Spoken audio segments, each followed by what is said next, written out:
Hi there, my name's Bren Vanderswag. I'm the president of GutterExperts.com and the founder of Gutter-Con, which is being held in just 7 days from now in Denver, Colorado. Leading up to Gutter-Con, I've been doing a series of events where I've been chatting with a variety of people in the gutter world, speakers who will be presenting at Gutter-Con, suppliers, and regular gutter guys just like you and me. We'll be talking about their businesses and how they play a role in today's gutter industry.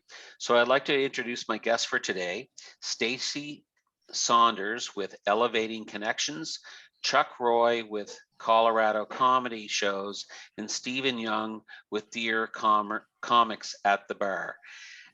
These three people are all going to be playing a part in Gutter-Con, and Chuck, Stacey, Steve, how you guys doing? Doing great, Bren. Thanks for inviting really us. well. Yeah. So Chuck, let's start with you. You and I got started chatting about, I don't know, probably a couple months ago. We were looking for someone to MC our event, and you were the short end of the stick, the cheapest one out there. So tell us a little bit about your what you've been doing and what you're going to be bringing to Gutter-Con. Sure. Well, Bren, as a stand-up comedian for 30 years, I feel like I've been providing gutter humor for nearly 2/3 my life. So I feel like this is a kindred bond. If you need somebody to provide clean gutter humor, then I'm glad to be that person. It might even get a little dirty, but I thought it was just a great idea, and immediately giggled at hoping to be the official gutter humor provider of Gutter-Con. Super. Well, and hey, cheers. I see that you have a little drink on the go there. So you have a little bit of beer. Cheers. And Steve, do you have a little something going there too? Yes. I Stacey, do. what about you? I'm really sad that Wow. I don't at this moment, and that's unusual. I can't So- even believe that you're in this conversation, to be honest with you. I'm a bit shocked myself. I could remedy that, but then I'd have to walk away. You know, just so that you know where I am right now, it's 10:43 in the evening. Oh gosh. Oh, Yeah. Wow. Wow. I'm on the very east coast of North America. Oh man. you Up are. by Presque Isle and Holton, Maine. I'm past them. They're Yeah, in the that's eastern. They're in the eastern time zone. I'm in the Atlantic time zone. man, that is wow. up there. We're out there for sure. As a kid, You I in Greenland. played. I played up in that neighborhood. Some of my first road gigs were in Presque Isle and Holton, and there's a spot where it's you're on the I-95 headed up to Canada, and they stopped naming the towns. There's a place called T2R7. That's it. That's the name. Nice. That sounds like a rest stop to me. It's a place in Battleship too. I talked to the mayor. He was a good guy. He worked at the video store. I hope he's doing well. And he explained if he's that renting videos, he's not doing well. No. He was polite. He's like, you can read. You should be mayor.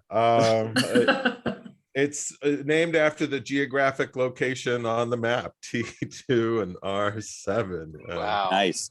Oh, That's fantastic. Takes me right back. So listen, tell us a little bit about how you and Steve Young got together. Oh, well, Steve and I have been telling jokes together for 10 years now. And Dear Comics at the Bar is his podcast that I have been the guest on since day one. I won't leave. Okay. So this is Steve's thing. Yeah, and you're just riding his coattails. A family affair. His kids, got him going on the Instagram, and the show is about drinking beer, telling jokes, and it's sort of like what life is like after a good comedy show. So nice. I'll let Steve tell the nice folks about, we're going to be drinking at the Wing Coop, which is delicious beers. Yeah, well, I was at the Wing Coop in November, and I'm anxious to see what you guys can do there. Oh, it's going to be we're looking forward to it. I actually was under the impression it was tonight, Chuck. So I'm actually at a brewery, but I can It's next I can Thursday night. adapt. Okay. Next Friday okay. night, actually. Good enough. Fortunately, it was the day that ended in Y, so I was allowed to have a beer, and that's what I'm doing. I'm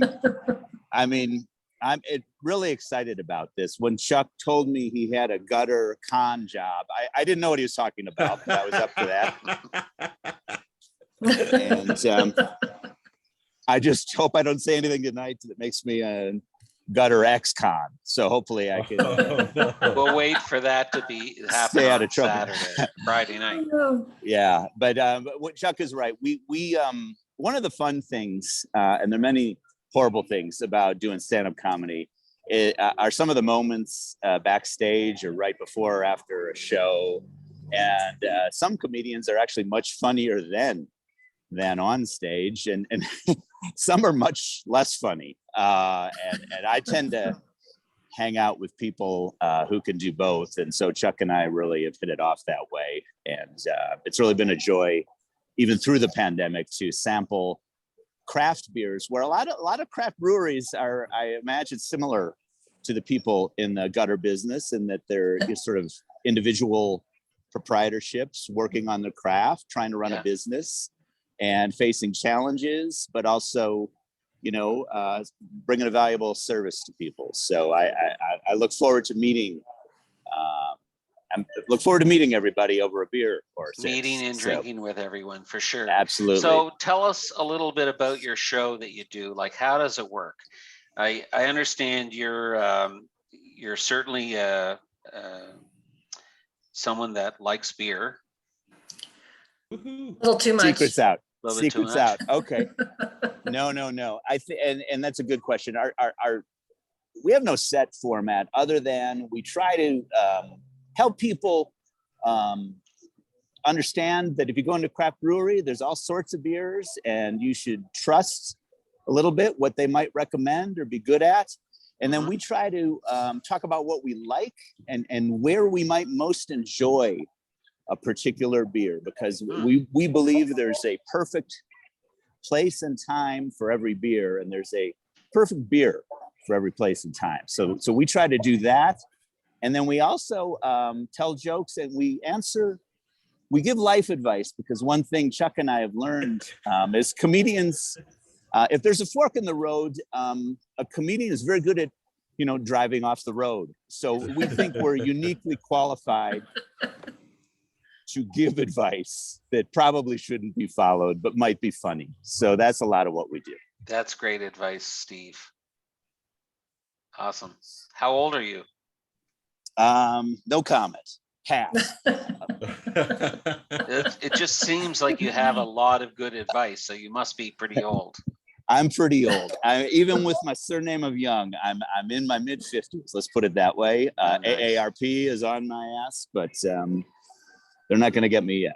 Nice. Okay. Well, Chuck, one of the other things, because I talked to a couple of people about, working with us for the event. So, I have to say, one of the things that really kind of interested me about your group and how you operated was the fact that you had a charity that you worked with. So why don't you tell us a little bit about Staceys Charity, and then I'll let you do the introduction for Stacey. Oh, great. I love that. So Stacey's Charity is elevating connections, and what they do is provide connecting events for youth who are separated from their siblings in foster care. And just before the pandemic, I hosted their annual fundraiser. And when I met with Stacey, I was like, any way we can shorten that up so I could, pitch that in a more effective way. And she's like, that's adorable, and I understand what you're saying, but no, the issue is when kids go into foster care, there's oftentimes there are not enough foster families to take all of the kids in the family in. So the siblings get separated, and imagine the trauma. When I saw what Stacey's event included was a sample of the poetry jam, So she has the kids write poetry and in workshops, so they get together with their sibling and they can write poetry, snack, have dinner, and really get their feelings written out in a creative way, and then they share it on stage during the poetry jam. And when I saw that, I knew, their internal expression of their feelings into art, out to an audience and getting the approval and understanding really had its benefits. And then I was like, God, but poetry, how god awful is there anyway? And I'm teasing, but is there like poetry? Immediately I saw these kids, I'm like, what if they're doing comedy? Comedy is so therapeutic and has helped me through so many different challenges or joys, and it is joyful to share in laughter. And so we wanted to try and do some comedy workshops. I teach at Community College of Denver, so I wanted her to come to the campus and bring the kids so they could get experience at a college. And then a pandemic hit, and we invented virtual comedy shows for ourselves and invited Stacey every week to be part of that as a fundraiser, as practice for their virtual poetry jam.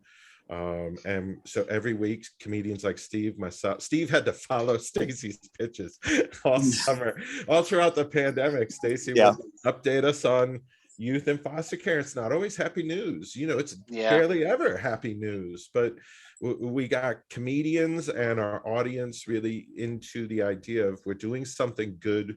And so it became a constant thing. We donate 10% of all of our event fees. And I charge other people a wicked lot of money, Brad. I totally failed at, your sale. That's Mr. Short Stick. Yeah, but, I support what you're doing. I think what you're up to is really great. And I'm glad you recognize our charity. And I've talked long enough. I'm passionate about what Stacey does. But I think maybe, it'd be better if she tells us about, what the charity does. Why don't you just shut up and let her talk now? This is the story of my life when I'm with Chuck. Yeah, he just goes on and on and on. Thanks for having me on tonight, Bren. And then I want to start with Chuck and Steve are two of the most humble people, even for comedians on the planet.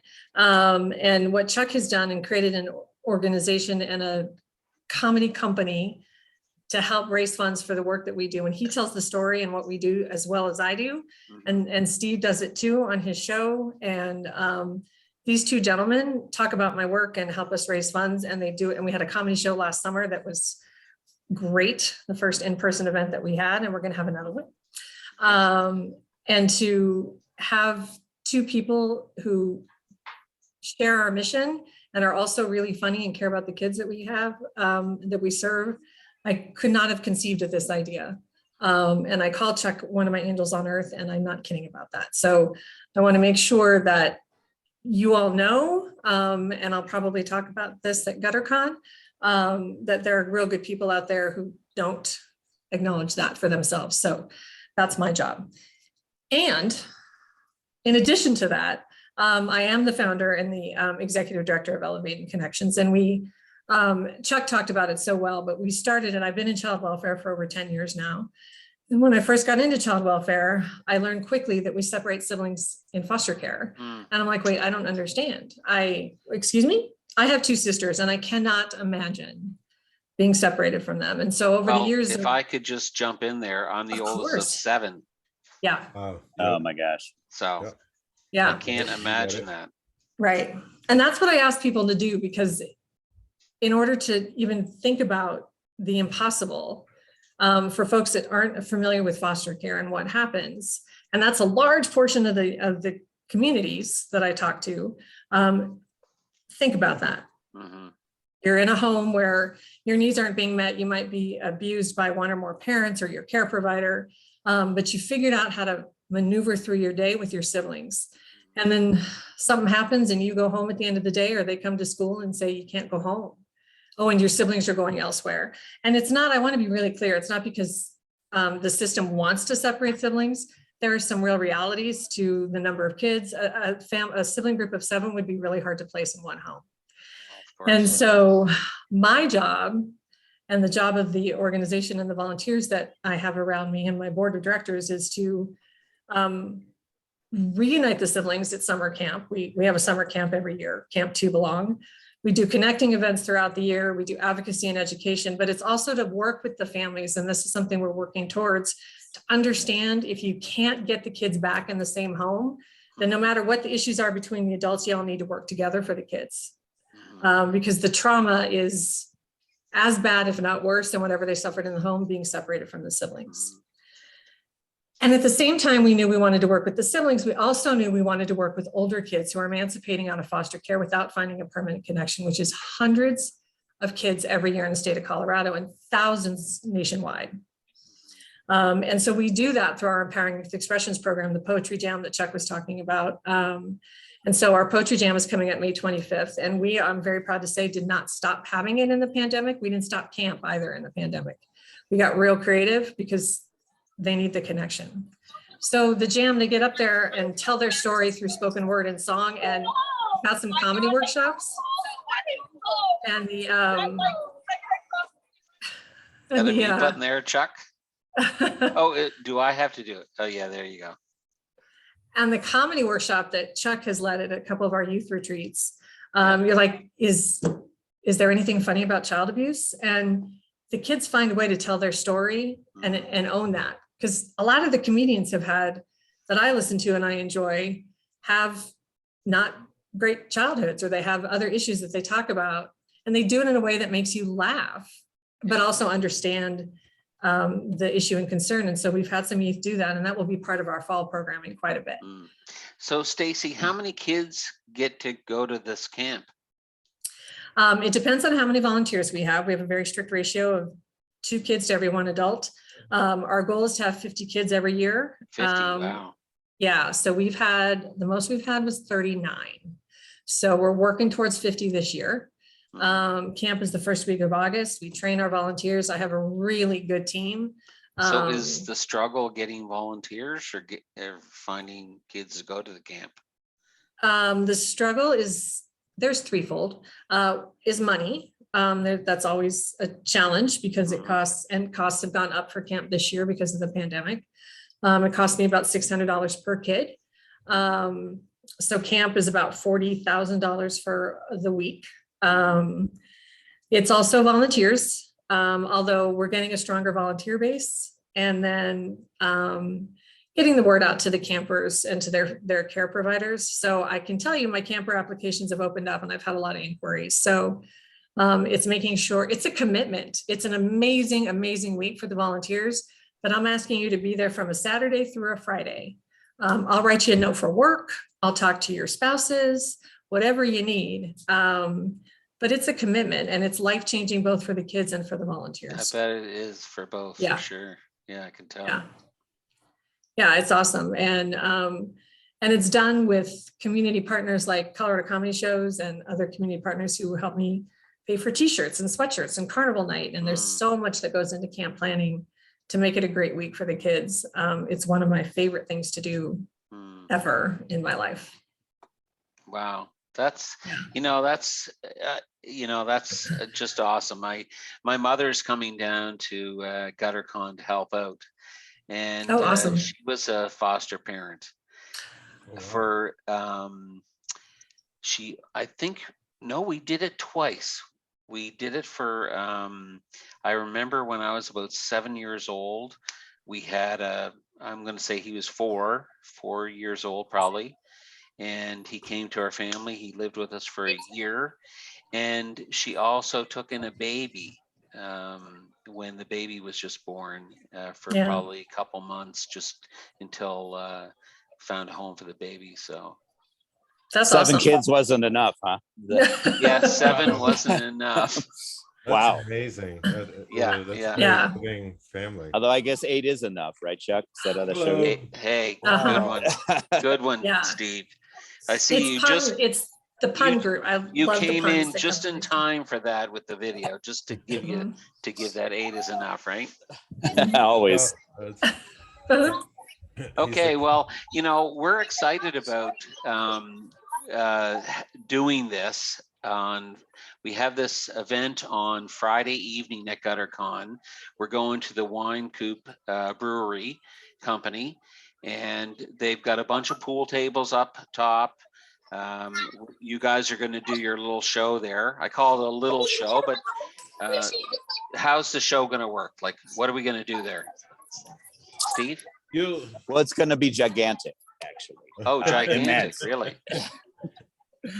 But Chuck and I talked about this, and we've been planning this. But I think it's going to be a little bit of a combination of what we do when we go to a brewery or on Instagram Live, but also we want to splice in some of the traditional elements of a comedy show. Okay. So it'll be a little bit of stand-up, a little bit of beer review, and some very thoughtful and profoundly unhelpful advice. So is this something that we can get other gutter guys involved in? Like, are they going to be involved in this, participants? We will welcome their heartfelt questions, and there'll be some forms. There'll be some little cards for them to write them out. You probably have like a following of like millions of people, right? So this will be like going nationwide or worldwide?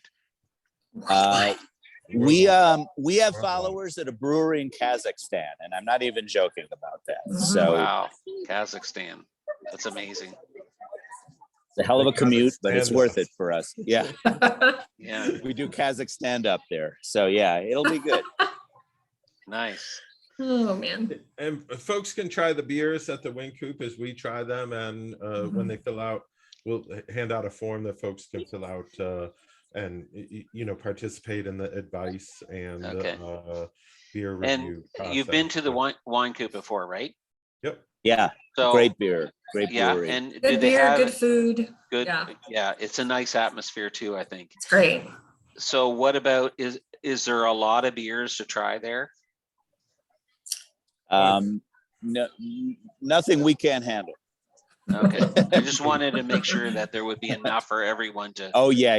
There will be they have a good variety there. Good variety. Okay, good. Yeah. Okay. They're a mainstay in downtown Denver. They're great.